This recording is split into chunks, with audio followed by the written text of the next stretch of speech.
We've trained ourselves to treat mental health like an alarm system that only rings when the house is already on fire. There is a widespread societal assumption that unless you have a formal diagnosis or your life is visibly falling apart, you simply don't have a valid reason to sit down with a therapist. We apply a break-fix model to our own minds. We treat therapy the exact same way we treat a trip to the emergency room, as a heavy intervention, reserved only for the moments when the damage is too severe to ignore. Because of this steep threshold, millions of people quietly endure chronic mental friction. They push through daily exhaustion for months, even years, simply because they convince themselves their struggles aren't severe enough to warrant professional help. Addressing internal friction while it is still small and manageable shifts the focus towards sustainable stability, filling the space where traditional healthcare often waits for a total collapse. Going to a professional specifically to avoid a breakdown, rather than reacting to one, is a deeply undervalued strategy. Normalizing growth-oriented therapy keeps healthy people healthy. Waiting for a breaking point doesn't help you bypass the problem. It actively guarantees a much harder road to recovery.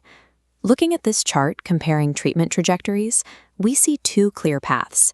If you engage a therapist early, you might resolve a minor issue in a short 4-session block. Wait until the breaking point, and that exact same issue escalates into a steep, year-long process of intense repair. And that repair phase demands a massive toll. When minor mental friction is left unchecked, it rarely stays contained. It spills over, draining your emotional energy, distracting you at work, straining your family, and ultimately degrading your physical health. The wait-and-see strategy practically ensures that by the time you finally ask for help, the sheer volume of effort required just to get back to a functional baseline is overwhelming. Using therapy exclusively as a last resort doesn't save you effort. It multiplies the damage you have to undo. Long before a full-blown crisis, we all navigate a vast expanse of mental health known as the gray area.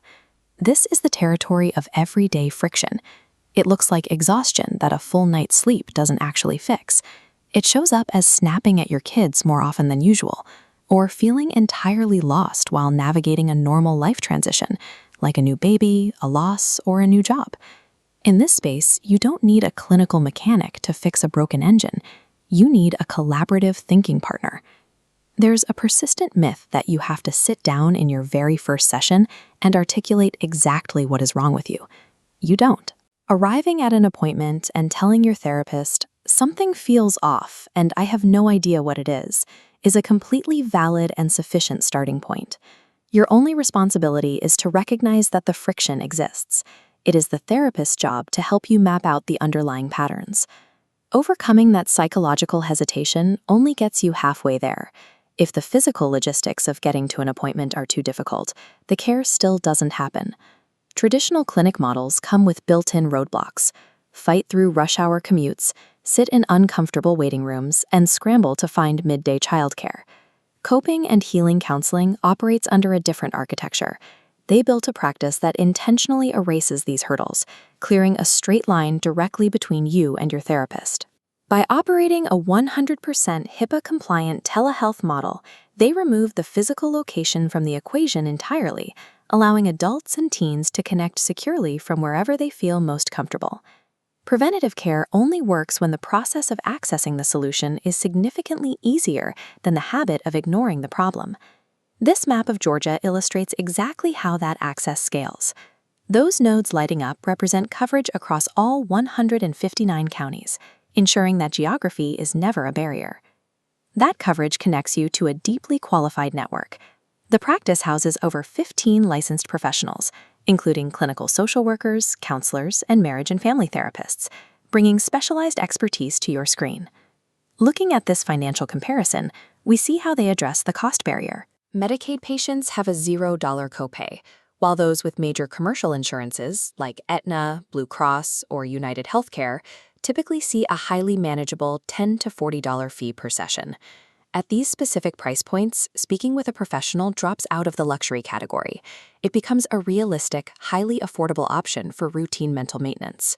Strip away the commute, expand the geographic reach, and eliminate exorbitant out-of-pocket costs, and therapy functions exactly as it should, as a universally accessible utility.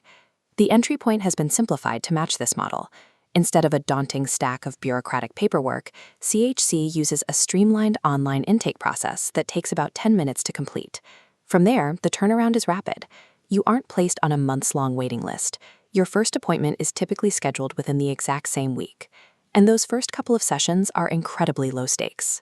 They are just casual conversations designed to help you and your therapist get to know each other and sketch out a few practical goals. Stop waiting for something to crack. Visit cchtherapy.com or call 404-832-0102 to find your thinking partner today and trade the crisis response for